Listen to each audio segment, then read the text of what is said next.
All right, everyone, let's find seats. We're about to start. Hopefully my chief curator, Seagal's here somewhere. Oh, there he is. Oh my gosh, you're sneaky. It's like, where's Waldo? I see you back there. Okay. Because for those of you who know him, or those of you that don't, he is the mastermind between our exhibitions. We have a new one coming up tomorrow on mobile churches in Bucharest. You see that the opening's on Saturday. And you will also be conducting the Q&A with our special guest speaker tonight. All right, this one's really exciting for me. First of all, welcome to the event, everyone. Yes, applause, yeah.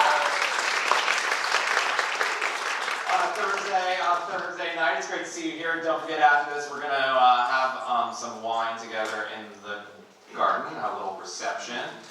Depending on what we hear tonight, we might need it. We're going to go.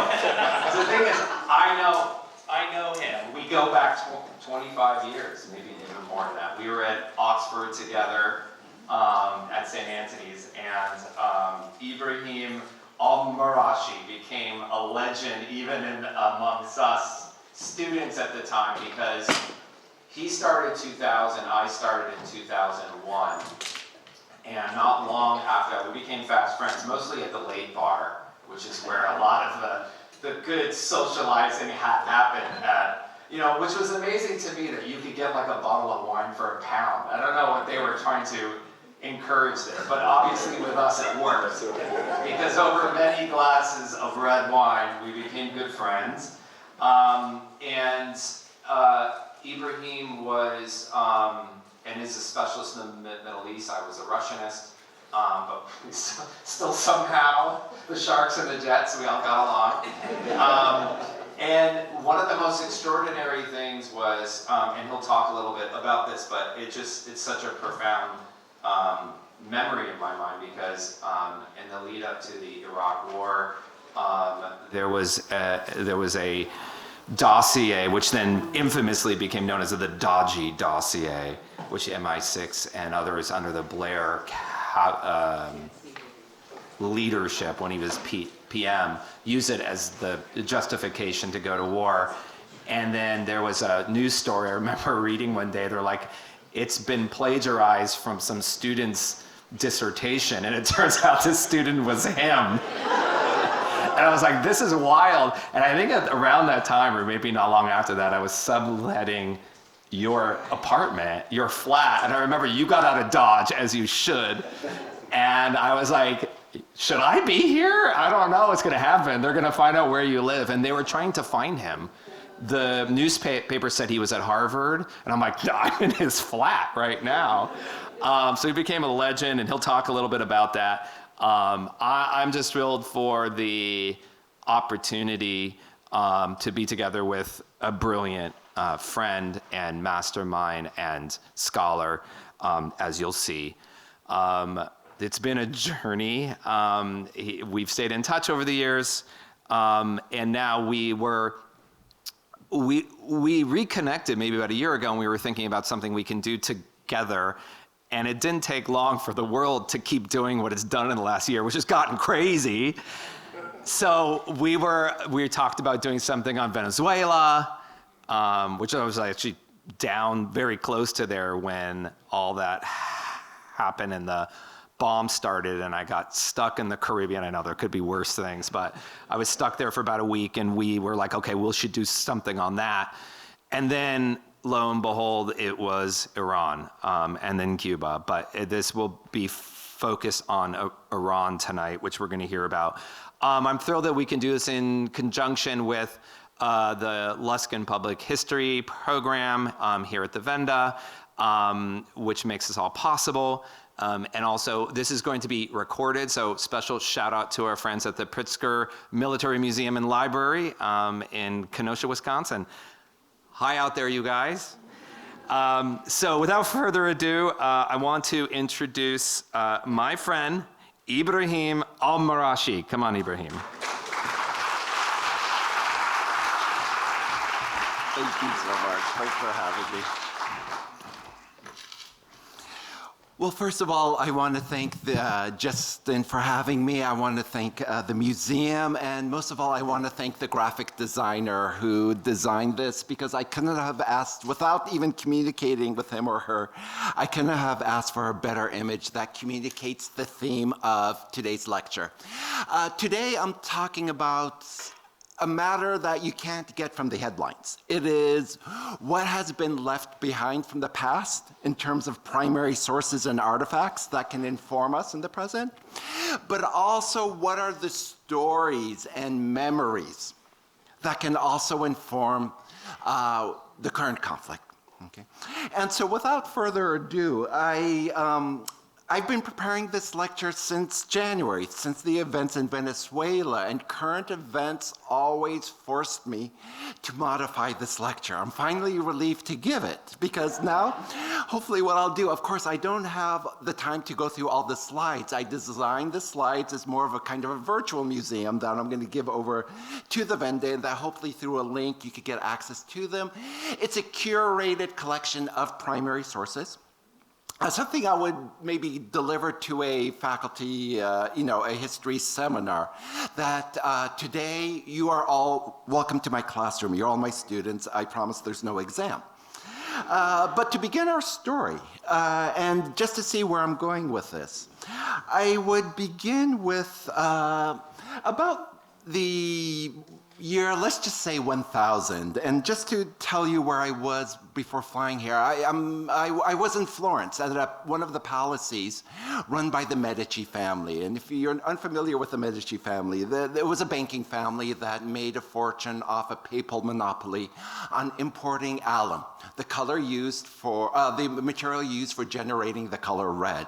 And sure enough, in this map room in Florence, I heard somebody saying, I found Marashi on the map. Now, you have to understand, what are the odds of, in Renaissance Italy, a small town called Marashi being documented on a map? Of course, Marashi is the town that gives me my last name. And so sure enough, I ran over there, and the odds of somebody else coming from this small town in what is today Turkey, and him exclaiming, I found the town, and I went up to him and I just said, what did you just say?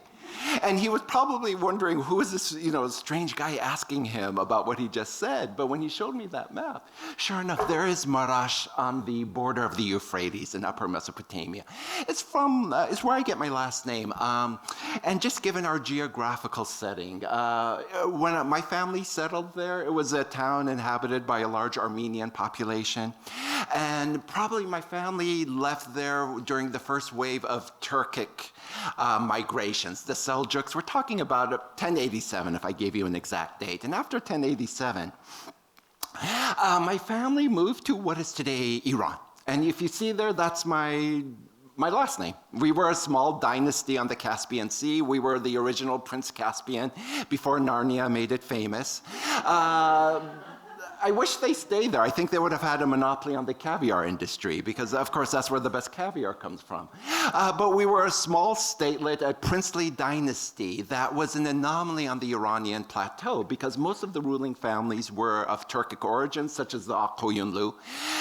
But why were we an anomaly? In the 1400s, Twelver Shia Islam had not spread on the Iranian plateau.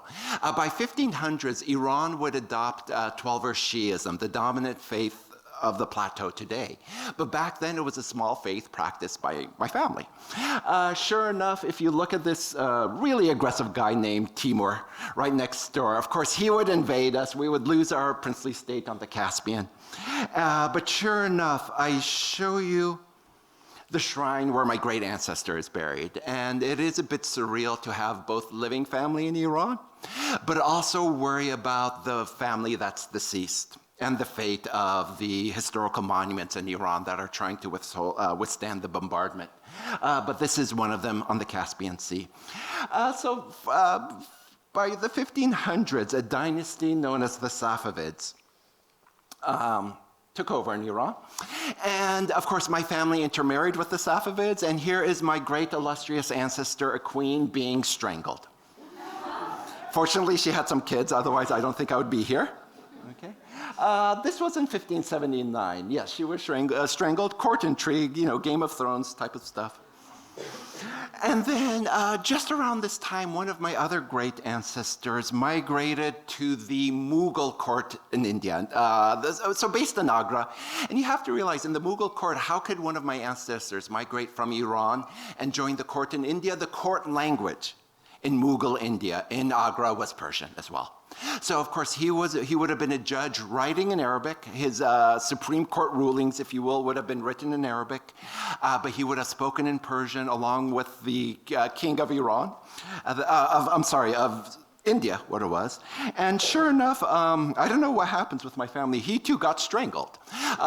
Just issued a very unpopular set of rulings, and sure enough, there is a shrine to him.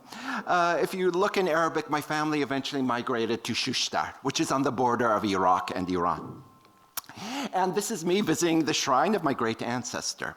Now, why do I tell this story? So, this is the shrine in Agra, India, just a very taxi ride away from the Taj Mahal. Continuing the story then, what happened in my family's journey? Well, given the stories of kind of how we keep our memories alive, I recommend two articles written by two grandsons whose grandfathers experienced World War I. Mine. And we tend to forget J.R.R. Tolkien. His father was a veteran of World War I. Okay. A lot has been argued whether The Hobbit was his way of dealing with PTSD. Okay.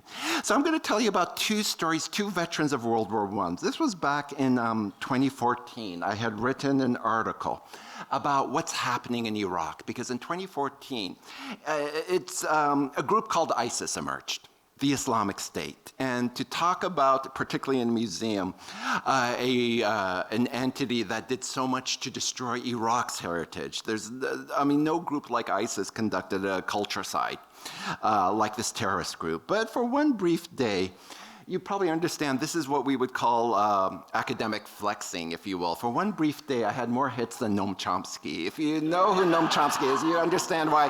Again, this is all digital ephemera, but as a historian, I have to capture this just because these are brief moments in time where I could gloat. But to help people understand how ISIS emerged, what am I doing? Back in 2014, the same tactic I'm using. Today, I'm telling a narrative, a story. We aren't too far from Hollywood, after all. I have to give you a protagonist. And so now we've reached my grandfather. For people to understand why did ISIS emerge in Iraq, I have to say that basically the nation of Iraq as we know it, as a civilizational entity, has always existed. But the nation state was born out of an act of resistance. Resisting who? The British. And what was called back then, in 1920, when the British came, an insurgency. Okay. And this is the theme of today's lecture. It's not that history repeats, but it's that policymakers rarely learn from history. Okay. On the eve of the 2003 Iraq War, no policymaker was ever listening to my history of Iraq. Okay. They would steal my history of Iraq. You're going to find out later how that happened. But they weren't listening. And what was I saying on the eve of 2003? Listen, if you, the British, invaded Iraq in 1920, and my grandfather picked up a rifle to try to kill an invading force, why do you not think it's not going to happen again in 2003? And sure enough, that's exactly what happened. And insurgency emerged. And it took both the Americans and the British completely by surprise. But a single family anecdote just demonstrated that when people's land gets invaded, there tends to be resistance. Now, here comes the primary source that I try to save. Growing up, I knew my grandfather was born in a town called Najaf, in what is today Iraq. But what surprised me one day was going through my father's stuff, actually looking for this pocket watch that he would often steal from me, and finding this passport. And if you all recognize this passport, I'm sure you do, you all live in the greater Los Angeles area, you've all probably seen the flag with this lion brandishing a sword, the symbol of the Pahlavi dynasty of Iran. Sure enough, what happened to my grandfather? My grandfather was captured by the British. He was imprisoned, and then he escaped. And when he escapes, where does he go to? Well, next door, Iran. Okay. It's the closest place, and he applies for a passport. Okay. And sure enough, when he applies for the passport, all he has to do is mention his last name, and anyone in the neighboring empire of Iran would recognize that last name due to the dynastic history of my family. And sure enough, he gets a passport. He gets a passport. And why is this such a fascinating primary source? So if I read it in Farsi, this is, of course, the state of Iran of the Shah and Shahi, the king of kings, if you will. And it's just quite interesting because, I mean, not too recently I was in Monaco and I didn't realize around the time my grandfather was getting a passport, a Persian ambassador in Monaco was building a villa. It's a beautiful villa. It's called the Villa Esfahani. So I don't know how many of you have a yacht in Monaco. I was just teaching there. I don't have one. But I just wanted to just show you again how this symbol, if you will, it's a meme. It's a meme at the end of the day, how far it's traveled. And yes, this would have been my grandfather's passport. He would have been called an imam, okay, a cleric, an ayatollah, a mujtahid. Okay. And what does any imam need in those days? He needs a flock to preach to. So he gets a station, just like any archbishop gets a station from Rome. Okay. So too my grandfather would eventually get an assignment. I found it quite interesting that before my grandfather had to passport, okay, in other words, leave Iran to his assignment, that, just a quick aside, for any of you who do speak Farsi, you might find this quite interesting, but for anyone else who doesn't, the way we have very rich vocabulary for describing skin color. Okay. Wheatish. We don't use colors such as white and black. That doesn't conform to the human complexity in terms of skin color. We use colors such as olive, wheatish, so on and so forth. But yes, he did have to pass a port. But later when he would come to Iraq, I found it quite interesting. He had to ask permission from Iraq's kings. Okay. And this is where we come to the subject of royal nostalgia. Iraq and Iran would eventually become republics. Iraq's kings, while my grandfather was born on the soil of Iraq, Iraq's first king was not. He would have been born most likely in Mecca. Okay. And he would have been a king who was more or less put in power by the British. This is what my grandfather was fighting against. And when he got the stamp, this was my grandfather's admission, your revolt, your insurgency failed. Now you have to ask the permission, not of the king, he had died, but the 18-year-old son to enter Iraq. That 18-year-old son, tragically, he too was strangled. And that's how the Iraqi Republic was formed. That's how the Republic. What was the body of water my grandfather would have had to sail through to leave Iran and Iraq and to come back? Well, it's a name you've all probably heard of, the Straits of Hormuz. This is, again, as a historian, this is one of the tricks, is to capture digital ephemera. And so sure enough, right before this, I captured a screenshot. The Straits of Hormuz, you've all have heard of it. The tragedy is this has been, it's a body, it's a strait with a long history. To this very day, there's a population there that speaks a mix of Arabic and Persian, no surprise, but Portuguese as well. And so when we talk about kind of museums, we have to forget there are these spaces of living heritage that doesn't get documented. But where did my grandfather eventually end up? The one who was fighting the British? He eventually fled to an island. The British eventually conquered the island. The island is known as Zanzibar. The British eventually came there. You can't escape the British Empire. And like I said, I know we're in Hollywood, but it's not a Star Wars movie. My grandfather gave up fighting the empire. He surrendered. His kids were born in Zanzibar.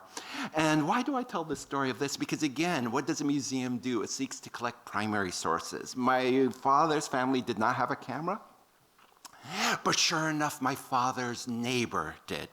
My father's neighbor this is a young boy, his name is Farouk, and Farouk is a very Persian name. Even though this population here is actually would have been originally from India, the British had a policy of importing populations from the Bay of Gujarat. Okay, perhaps one of the most famous people who came from around this area that the British implanted in the empire, Gandhi. Gandhi would have come from the area around Gujarat, from South Africa. And sure enough, Farokh himself was a family that came from India but practiced a modification of the Zoroastrian faith, okay, as practiced in India, otherwise known as the Parsis, and hence his name, Farokh. Okay. For all intents and purposes, culturally Indian, but carrying an ancient Iranian religion, an Iranian first name, the last name Farokh Bulsara.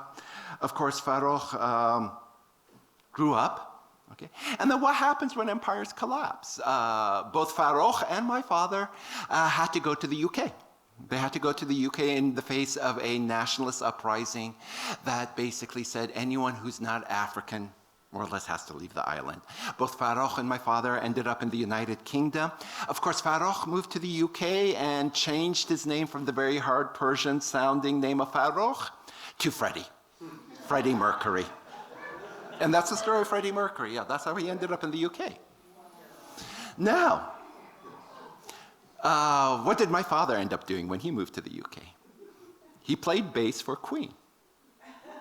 No, yeah, of course. I can play that joke on my students. No, my father went to medical school. He's a Middle Eastern after all. No, he went to medical school. But the interesting thing is this. I want you to think of the following. Your homework assignment as my students is go listen to Bohemian Rhapsody tonight. And ask yourself this, why does Farokh or Freddie say Bismillah in the middle of the song, in the name of God? The Muslim call to prayer. Well, the thing is, my dad's house is on Malindi Street. Freddie's house is right there. Okay. Right there, 12-minute walk. Freddie or Farokh most likely would have heard my father make the call to prayer 5 times a day. The Bismillah in Bohemian Rhapsody, I like to say, was he heard it the first time coming out from my grandfather's mouth. An Iranian from what is today Iraq who fled all the way to this island. Now, why do I tell you this story? And this is all just a recent addition based on recent events. Okay. It's because of this. You see, it was a response to the events of April 7th. And again, this is why I have to say what a historian has to do is take what is ephemeral in the digital space and document it. A whole civilization will die tonight, never to be brought back again. Now, listen to the story I just told you. From the year 1000 to the lyrics of Queen and Freddie Mercury. How do you destroy a civilization like that in the span of one night, you see? This is what I'm saying. This is what this civilization is. It's not just what you would consider a civilization in the borders of Iran. It's a civilization that, of course, you all know the story. Whether it's Anatolia, East Africa, or Westwood Boulevard. You see, how do you destroy a civilization like that overnight? And sure enough, that's where I eventually ended up learning Persian. Not in Iran, but falling in love with somebody who worked at a Persian grocery store outside of my campus at UCLA. And for that to impress her, I ended up learning Persian, only to find out once my Persian was fluent that she was married. But nevertheless, I got a language out of that. Now, that's my individual story. Now, of course, when I was studying with Justinian, the subject I focused on was writing a history of Iraq. There were no historians of Iraq back then. But what do these subjects have in common? And again, I'd just like to begin with humanity's greatest weapon is the lie. Now, this is coming from a science fiction space opera known as Dune. And I highly recommend you watch this, just because not only is it a very good example of climate fiction, it's a very much kind of a testimony of basically a desert planet called Arrakis. Okay. Contested over by an emperor named Shaddam. And as if this all sounds familiar to you, Frank Herbert in the 1960s was quite prescient. But what do I mean by this? Well, I'm going to tell you a story. So what was I doing at at Oxford was the following. Again, you're getting why this is a lecture about history, the humanities, and basically primary source research, going through archives, okay? The stuff, the fuel of museums. Look at this, one of the archive documents I would have read back while doing my PhD in Oxford in 1969, a British document about a guy named Saddam Hussein. Okay. I had a conversation with Saddam Hussein. He had a pleasant smile, apparently. The British liked him because he was fighting the communists. Okay. And we see from 1969 how much history can churn by the year 2003. Saddam Hussein came to power through a Cold War era coup. Okay. And the thing is, as long as he brandished anti-communist credentials, both the US and the British were fine with him. Okay. And what I'll argue is that whether it was the 2003 Iraq War or the 2026 war, okay, we're still living in the shadow of these Cold War coups. Okay. In the expediency of fighting basically the Communist Party in both Iraq and Iran. Okay. And the Communist Party in both Iraq and Iran were deemed a threat to whether it was the Anglo-Persian oil company or the Anglo-Iraqi oil company. Ultimately, both you know them today as BP. There were just different names for the same oil conglomeration. Okay. The politics of protecting the interests of BP from the Iraqi communists and the Iranian communists both had the similar outcomes. The coups led to the emergence of republics, one a Ba'athist republic in Iraq, later in 1979 an Islamic republic in Iran, that eventually turned against each other. And the outcome of that 8-year war is still being felt today, very simply. One republic, under the leadership of Saddam Hussein, used chemical weapons against another republic. And again, in terms of memory and human stories, the young men on the front lines fighting on Iran never forgot what it was like to be bombed with a weapon of mass destruction, and asked themselves probably, how do we prevent being bombed with a weapon of mass destruction in the future? And I would argue you have to understand that to understand the present. Nevertheless, Saddam Hussein was eventually overthrown. So, when you see a headline like this, Trump is making US intelligence parent his line on Iraq, it echoes Bush's invasion of Iraq. What is this Guardian article referring to? And if it seems like it was produced after February 28th. In fact, this article came out in the summer of July 2025. And you have to really understand, July 2025, that war and the current war aren't separate military engagements. They were just basically the same conflict with a long ceasefire in between. Okay. So to help you go back in time, okay, let's go back to the incident that Mr. Jampol was referring to. What was the invasion back in 2003? You all probably remember it, right? But for those of you who were maybe just children back then, let's go back in time. Back in February 2003, okay. There we go. Back in February 2003, okay, Channel 4 News, and I would say one of the best traditions of watchdog journalism, broke a story that, in hindsight, has a lot of lessons for the present. So let us begin. The government's carefully coordinated propaganda offensive took an embarrassing hit tonight after Downing Street was accused of plagiarism. The target is an intelligence dossier released on Monday and heralded by none other than US Secretary of State Colin Powell at the United Nations yesterday. Channel 4 News has learned that the bulk of this 19-page document was copied from 3 different articles, one written by a graduate student. Our defence specialist, Julian Rush, has the details. I will try to capture... On Monday, the day before the US Secretary of State Colin Powell addressed the UN, Downing Street published its latest paper on Iraq. It gives the impression of being an up-to-the-minute, intelligence-based analysis, and Mr. Powell was fulsome in his praise. I would call my colleagues' attention to the fine paper that the United Kingdom distributed yesterday, which describes in exquisite detail Iraqi deception activities. Published on the Number 10 website and called Iraq, its infrastructure of concealment, deception and intimidation, it outlines the structure of Saddam's intelligence organizations. But it made familiar reading to a Cambridge academic.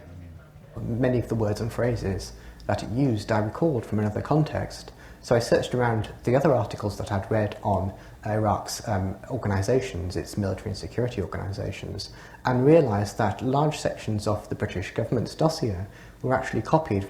Copied from here, an article last September in a small journal, the Middle East Review of International Affairs. Its author, Ibrahim Al-Marashi, a postgraduate student from Monterey in California. The document, the British government dossier, is 19 pages long. Most of pages 6 to 16 are copied directly from that document. Word for word? Word for word. Even the grammatical errors and the typographical mistakes are copied. Large sections do indeed appear verbatim. This, for example, 6 paragraphs long on Saddam's special security organisation. The exact same words are in the Californian student's paper. Of military intelligence, Al-Marashi writes, the head of military intelligence generally did not have to be a relative of Saddam's immediate family nor a Tikriti. Saddam appointed Sabir Abdelaziz al-Duri as head. Note the comma after appointed. Downing Street paraphrases the first sentence, but the second is cut and pasted, complete with the same grammatical error. Academics take plagiarism seriously. It's intellectual theft. Downing Street didn't ask for permission to reproduce the work, which is not current, but actually an historical analysis of the Iraqi occupation of Kuwait before the last Gulf War. He's writing his PhD thesis on the operation of Iraqi forces inside Kuwait, and his primary source of information is documents captured from the Iraqi government in 1991. The information, therefore, that he is using is 12 years old, and he acknowledges this in his article. The British government, when it transplants that information into its own dossier, does not make that acknowledgement. So it is presented as current information about Iraq's current security services, when really the information that it is using are some 12 years old. Downing Street copied from 2 other articles from the magazine Jane's Intelligence Review. Its editor is happy to be quoted, less happy at the selective way some parts were edited. What you need to look at is exactly how it's been compiled and collated. And the questions that you're asking about, has certain things been selected for spin, are right questions to be asked. In several places, Downing Street edits the originals to make more sinister reading. Number 10 says the main intelligence agency is spying on foreign embassies in Iraq. The original read, monitoring foreign embassies in Iraq. And the provocative role of supporting terrorist organisations in hostile regimes is weaker in the originals, aiding opposition groups in hostile regimes. And an original phrase describing a group made up of bullies and country bumpkins is in number 10's version, just bullies. Editing to make Saddam's apparatus look more terrifying, raising questions about the way number 10 is spinning the justification for war. Julian Rush, well, I called Downing Street for reaction. No minister was available, and intriguingly, actually the Tory opposition didn't want to talk about it either. Downing Street offered this statement. Our report was put together by a range of government officials. The report makes this clear. The contents were drawn from a number of sources, including intelligence material. First paragraph only, I gather. The report does not identify or credit any sources, nor does it claim exclusivity on its contents. We consider the text as published accurate. The Downing Street spokesman would not be drawn on whether this included the typos and spelling mistakes. Okay, so I show that video. If you ever want to, just as an aside before I close this tab, if you ever want to read the story of how I ended up learning Persian, it's on my Substack. It's also in this book here. Written by a much younger version of me. But if we go back, how is this video, what does this video teach us over time is the following. Number 1, if the Trump administration wanted to create a dossier on Iran, they would have probably gone to ChatGPT, and Grammarly would have caught the comma mistakes. But the whole point is not even that motion was gone through. Keep in mind the 2003 Iraq War was sold not only to the American public, but the world through the United Nations. There was no attempts to sell the war that broke out on February 28th. There was very little warning. It happened literally overnight. And why is this something that's necessary to point out? I was writing a history of the 91 Gulf War. Okay. Now, in hindsight, that was America's first Gulf War. The 2003 Iraq War was the second one. And this is the question. We don't call it as such. We don't even call it a war. But for all intents and purposes, this is America's third Gulf War. Okay. If 1991 left unfinished business that back in 2003 found America going back to the region, then these are the questions we have to be asking ourselves. Is this third Gulf War going to lead to a fourth one? And do you see how the powerful the power of words and the labels we use to describe our reality, how important this is. But then the final lesson is the following. Why did the British government find my research plagiarizing worth, common mistakes and all? It was, again, what was I doing? Just old-fashioned historical archival research. The essence of the humanities. Okay. And in this regard, all of you should be asking yourself the same question. To be critical of anything that governments or powers of be that say justify military action. If you all remember, on February 28th, the day after the attacks, we were told there was intelligence indicating Iran was an imminent nuclear threat, or Iran was an imminent threat. And this is why this is the importance of history, is to remind us, when have we heard this again? It's the importance of museums like this. It's also the importance of events like this. What does Event Museum do is basically create venues for a civil society in a country where civil society is slowly dying, if you will. So, having said all that, that's the conclusion. Now, I'm just going to show a couple of primary sources from the 1953 coup to show us just what is relevant. So there are a lot of slides afterwards that are now property, part of my virtual exhibition that any of you could access. But I'm going to skip to very simple. In my lecture, these are all the primary sources. I want to go to slide 40. Slide 40, no, excuse me, let's go to slide 39, and then slide 40. This is the blueprint of a coup. This is the CIA's first regime change. Okay, 1953. In 1954, they were based on this blueprint. They would conduct another successful example of regime change in Guatemala against the government of Jacobo Árbenz. In 1953, in Iran, what was at stake? Oil. In 1954, what was at stake? Bananas. And hence the term the Banana Republic, referring to these governments that were unstable, always destabilized by coups. What is interesting about the following was how the U.S. wasn't going to put boots on the ground. What they wanted to do was to get a 10,000-man guerrilla force to do the fighting for America. And of course, who were they going to use? A tribe known as the Qashqais. Now, the Qashqais are a Turkic ethnic group in Iran, the same descendants of the Seljuks, who sent my family fleeing from Marashi around the same time. We're talking about 1087, the events that eventually would lead up to the Crusades. Jump to the 21st century. In 1953, it was the Qashqais that the U.S. hoped would do the fighting, if need be. Okay. In 2026, the U.S. placed its cards on the Kurds, another ethnic group in Iran, hoping that they would become America's army on the ground, America's boots on the ground. Now, what is quite interesting again was the need of propaganda. Of course, the CIA is not going to admit it, but what did they need to do was basically smuggle in radios. Okay. To more or less create a conducive environment for regime change. So besides radios, of course, Iranian journalists, a good number of them were being payrolled by the CIA. But let's look how far the propaganda war has come. Okay. The 1953 coup happened in a good part due to radio communications, journalists who are on the side of the CIA, and propaganda is still an element of affecting events in Iran on the ground, except in this day and age, right? In this day and age, we've come a long way from the radio. It's artificial intelligence. It was the so-called slopaganda of both sides, okay? So you have to understand, yeah, these images that generated so much controversy during this conflict, some directly related to this conflict, some on the, on the sidelines of the conflict, okay, are part and parcel of information wars since the Cold War.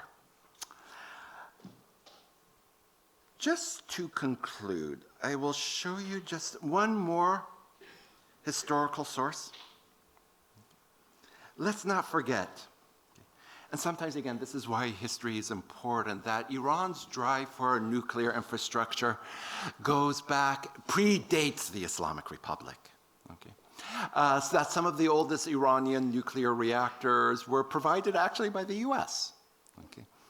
That the government of the Shah had an interest in nuclear power. That the Iran of today has continuities. I'm going to conclude simply with this map here. Okay.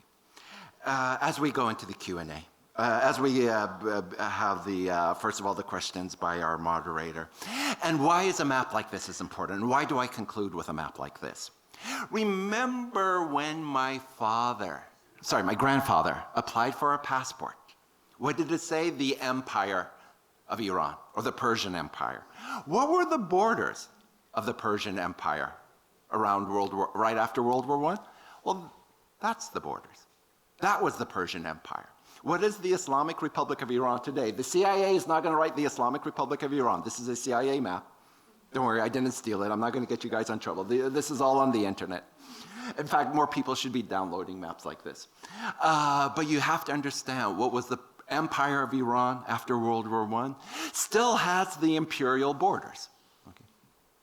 This is a remnant of an empire, and of course you have to understand the people who live there see themselves as the inheritors of an empire. And why is also a map like this important? It's quite unusual because it doesn't call the region the Middle East. It calls it Southwest Asia. Okay, and that is a much more valuable description than the Middle East, because if you look at Southwest Asia and reorient it as such, and maps in the Middle East, Iran is usually on the periphery, on the side. But when you reorient a map like this and call it something much greater, Southwest Asia, you see what is at stake here, whether it was in 1953 or in 2006. What was this a battle for? Well, the fulcrum of Eurasia. When you look at a map like this and you expand the view, you see what is at stake. The Caucasus, Central Asia, South Asia, that Strait of Hormuz that we're paying so much attention to, and access to that area that we call the Middle East. That's the empire of Iran that my grandfather was given a passport for, from beginning his journey that eventually ended up with me being here at this museum, having the pleasure of giving this lecture, a very long history to understand a very short war. Let's hope it ends soon, but thank you again for having me. Give me the chance to speak to you.